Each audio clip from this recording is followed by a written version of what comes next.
Yeah, I can take this thing off. Great. I'm jealous.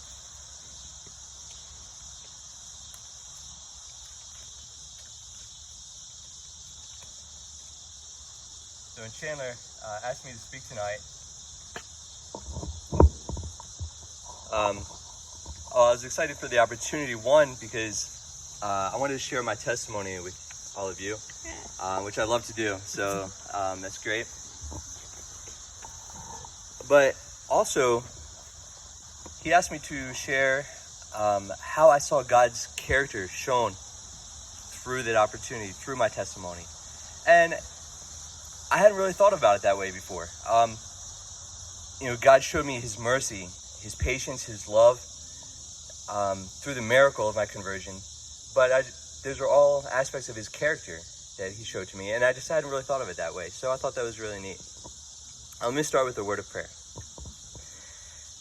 Heavenly Father, thank you for this opportunity again to come out here tonight and to spend time here. Lord, I ask again, as Chandler mentioned, that you speak through me, that your spirit, the miracle that you've done for me will be reflected through my words tonight, and that it won't be just a story about my life, but a story about your power and your character. And I ask this in your name. Amen. Amen. Amen. So I grew up in, and some of you may have heard my testimony before, so, but hopefully there's something more they can get out of it. My mom raised me and my brother as a single mom from the ages when we were 4 and 5 years old. We didn't have a lot of money for years. We were really poor, actually. But she loved God, and her love for God is what got her through. Her devotion, it's where she put all her trust. So when things went bad, when we didn't have any money, when we didn't have heat sometimes in the wintertime, she just put her love, her faith and trust in God. And so growing up, we went to church every week, and I enjoyed going to church. I wasn't a rebel or a bad kid or anything, and I did things I wanted to make my mom happy. I knew her life had been rough when we were younger, and that she pretty much dedicated her life to raising me and Aaron. But at the age of 19, it was 1998, I was taking flying lessons. I got in touch with my dad, who I hadn't really had a relationship with my whole life. He had changed his life around and was doing well for himself. He lived in Michigan at the time, not Adventist, just happened to live in Michigan. So people ask me that. And so I'd been in touch with him. He was a pilot. So my goal was I was to get my private pilot license, to do a year of community college in Michigan. I'd already done some in Maryland, and then transfer to Western Michigan for my degree in aviation science to be a professional pilot. It was exciting. It was a fun time in my life. But moving to Michigan, for the first time in my life, I had the opportunity to make bad choices in my life. And I hadn't really, I had a whole lot of opportunity to do that earlier in my life. I was on my own. My dad, he was a good guy, but I could do pretty much what I wanted to. And he wasn't around a lot. I guess is more of the situation because he was flying. I made mostly good choices. I made some bad choices. I was starting to hang out with people that were doing things, again, they were good people, but things that I hadn't done in my life before, drinking, things that I would never have thought myself to do. I was still going to church every week. During the end of my time up there, I found myself kind of getting away from my plans of transferring to the university. I was working construction and at a restaurant in the evenings. And I was more focused on having fun. I was more focused on girls and just being popular and just hanging out, drinking with my friends. And so towards the end of my 2-year time up there, I was finding myself in a place where I needed to make a change. I needed to move forward in my life. I knew I didn't want to work construction the rest of my life. It was a great it was a great field for my age, but I knew that I wanted to do more. There was an opening at their family business back in Maryland. So I took that opportunity. I moved back to Maryland, and it's like, this is the next stage in my life, and it's time to do that. So when I moved back to Maryland, I got an apartment and a job with the family business. However, all my habits that I started to pick up in Michigan came with me. They didn't stay there in Michigan. In fact, some of the things I had started to get into in Michigan my last year, maybe up there, I started going to underground raves, like rave parties. So electronic dance music parties, basically, in Detroit. And I really is something that I really enjoyed at that time. And when I moved back to Baltimore, I found this scene that is called the scene, the rave scene. Found parties to go to.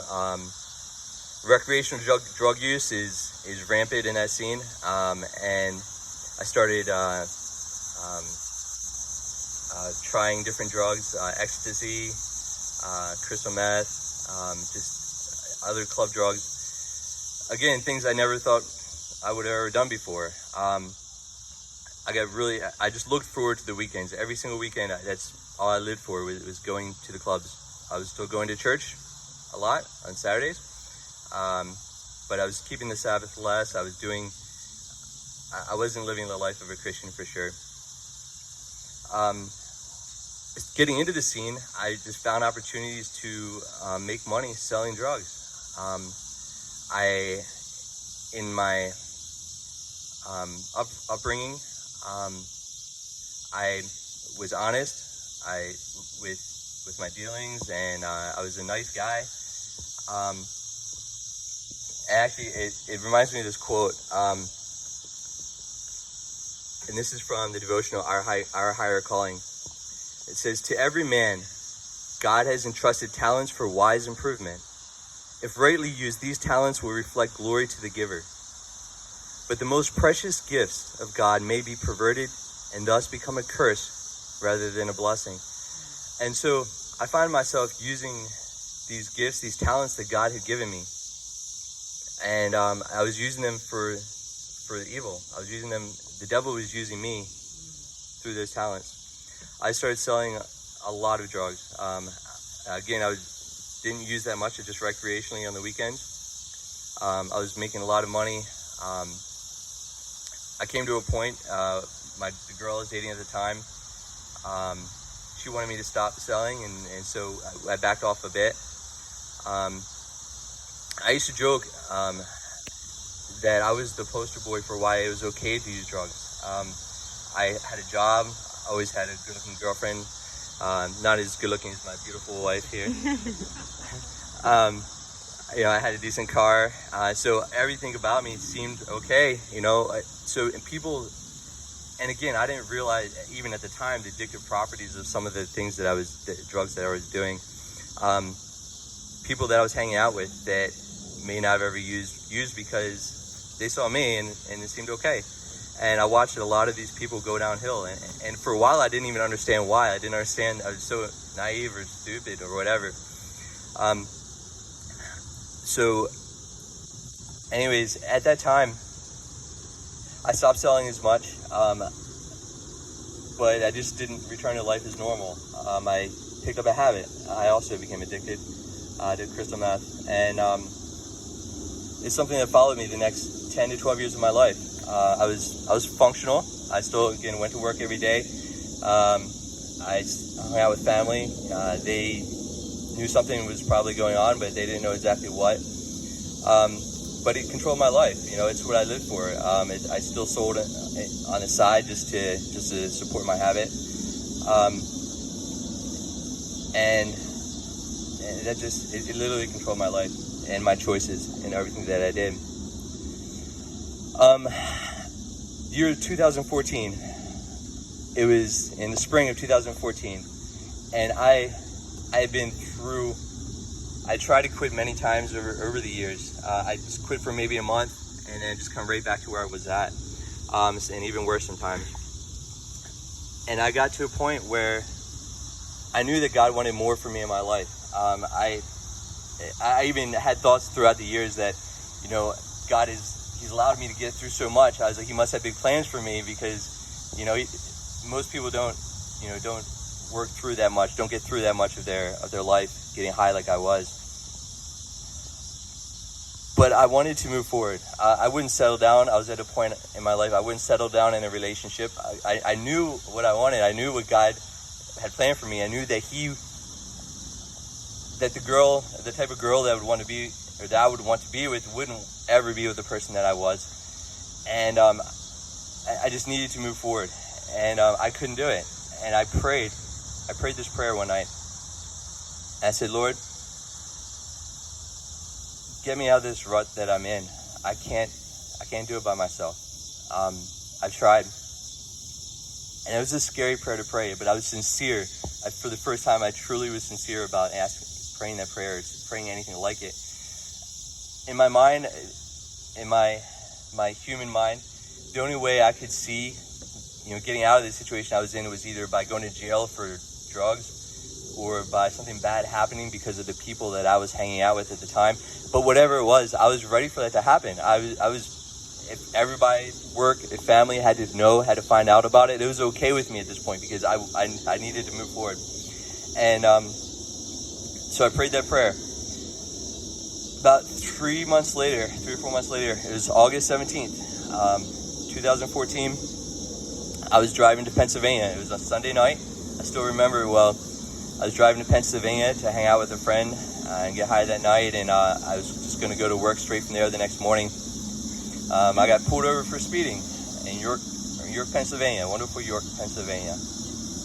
And I gotten pulled over plenty of times before for speeding or whatever, and whether it was high or not high, and I could talk to the police, and I wasn't worried about it. So I was just waiting to get my ticket and keep going.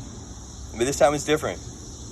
The officer came back up to the car, and he asked me to step out of the car, walk around the back. 2 other officers pulled up. I didn't know what was going on. And he said to me, Alex, he's like, there's a warrant out for your arrest from Michigan for explosives. Do you have anything in your car we need to know about? Is there anything in your car? I'm like, what? What are you talking about? What's going on here? Well, 15 years earlier, when I lived in Michigan, me and a buddy of mine, we were been drinking one night, and we thought it'd be a good idea to put these called Drano bombs. You just put some Drano in aluminum foil in a bottle, and it builds up pressure and it explodes. And so we put them around this guy's apartment, and we obviously thought it was a good idea at the time. And unbeknownst to us, all of them didn't go off. And they had to call the bomb squad to come defuse them, shoot them with a pellet gun to defuse them. So then it became a big deal. My dad got me a lawyer at the time, and they couldn't find, I guess, enough evidence at the time to pursue anything. So my lawyer said we were free to go, and I just thought that was part of my life that was done with. Well, apparently 6 months or so after that, they had gotten more forensics evidence, whether it was fingerprints. I still don't know exactly what it was. But they put a warrant out for my arrest again, and by that time I had moved back to Maryland. Well, they never placed that warrant on the books properly. At some point after I prayed that prayer, they were going back to. I've gotten a passport. I've gotten pulled over, like I said, plenty of times. Nothing ever showed up. They were going back through the books in Michigan and found this warrant that had never been placed on the books properly, and so they put it on the nationwide system, and it showed up. All right, so from here, again, I'm just horrified. I had no idea what's going on. They took me to jail. Michigan said they wanted to extradite me, so I was in Pennsylvania for about a week and a half. Then they extradited me to Michigan. I was there for another 2.5 weeks process, and it got me a lawyer. My brother actually lived in Hong Kong at the time, got me a lawyer, and they got everything squared away in Michigan. My ex-stepmom from 15 years earlier, who I hadn't really had a relationship with since, she took me in like family in Michigan, took me to my appointments and everything up there. But something happened when I was locked up. It was about 2 weeks into being locked up. The first 2 weeks, I was just miserable. I couldn't understand why I was here. I was, sleeping all the time because I wasn't getting high. But my mind was starting to clear up. And I woke up one day, and I realized this is an answer to that prayer that I prayed. This is the only opportunity that I'm going to get to change my life around. This has all happening for a reason. I found a Bible in there, and I started reading. Praying, crying, turning my head towards the wall when I was crying so no one would see me. I came across verses like Jeremiah 29:11. For I know the plans that I have for you, saith the Lord. Plans to prosper you and to give you hope, to give you future and a hope. Plans of peace and not of evil, to give you future and a hope. And, I didn't think about it at the time, but that's, was written to the Israelites at a time when they've been disobedient to God. And it was a promise from God to them. He wasn't punishing them because he didn't like them or because he was being mean, but he was punishing them because they needed that time. They needed that time to come back to him. And that's exactly what was going on in my life at that time.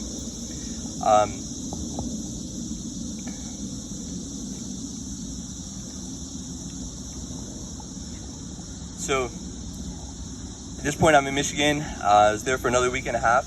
I came back to Maryland. When I got home, the Lord, he had taken away all my desire to get high. I had friends that had a key to my house that were kind enough to do all my leftover drugs for me while I was in jail. So just little things that, how God looks out for you.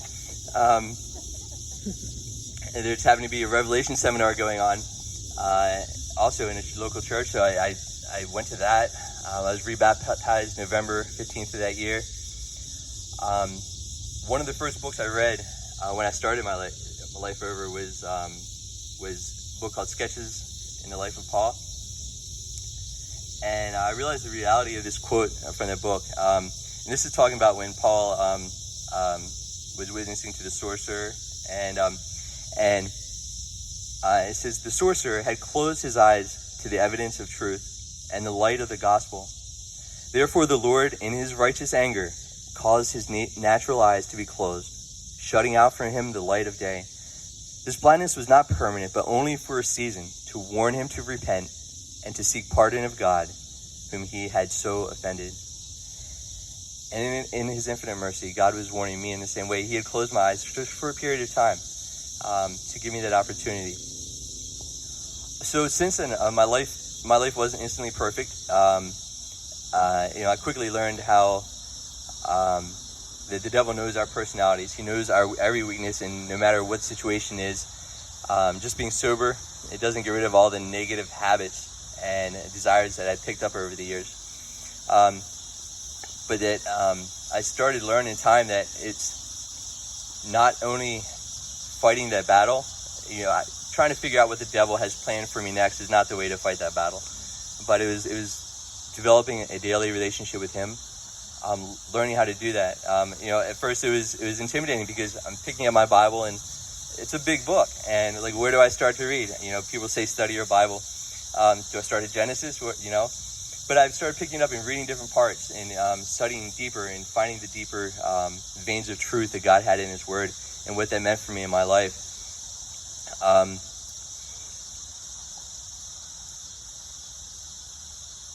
This is another verse that or promise that meant so much to me at the time.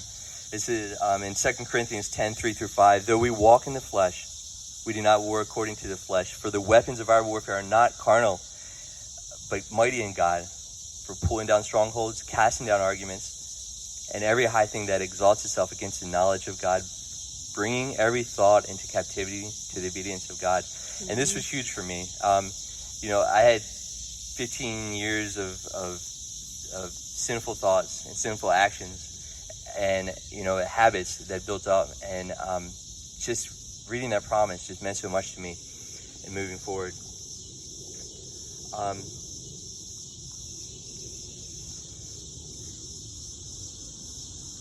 as Jesus started filling this void in my life, the void that I had filled with drugs and things of the world, and again, another verse that I read early on is, do not love the world or the things of this world. If anyone loves the world, the love of the Father is not in him.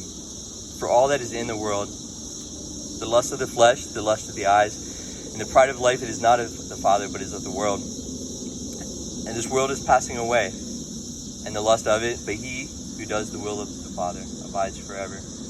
And as I'm seeing these promises, as I'm seeing these truths,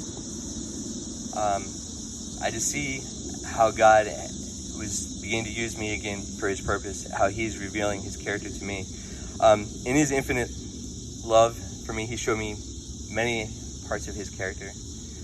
He showed me patience. He was so patient. He's such a gentleman. All these years, I had praying family. I have many people praying for me that I didn't realize were praying for me. Friends that were in the world that were praying for me. Gives you an idea how bad I was, I guess. So his infinite patience and mercy, his mercy on how he dealt with me in this situation. I could have went to jail for drugs. I could have gotten arrested in Baltimore City. Went to central booking in Baltimore, which is really, really bad place. He had me pulled over in Pennsylvania, where I went to a facility that it wasn't that bad. It was, it's decent people, or people that I could get along with in there. He did it in a way that let my work and my family and stuff look at the situation as ridiculous situation. And man, something this kid did 15 years ago, and he's getting in trouble for it now. And this is unbelievable. It's a silly prank that he did, as opposed to having to put all my business out there. And it's amazing to me. It's amazing to me that God knew 15 years earlier that I would need this situation in my life down the road. That's what he planned for me.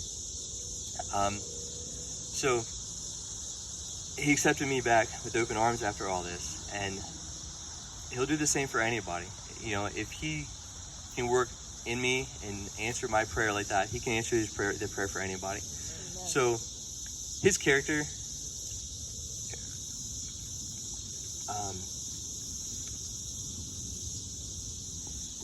is something that not only do I want to receive the benefits of his character, but us having receive the benefits of his character, we have a huge responsibility.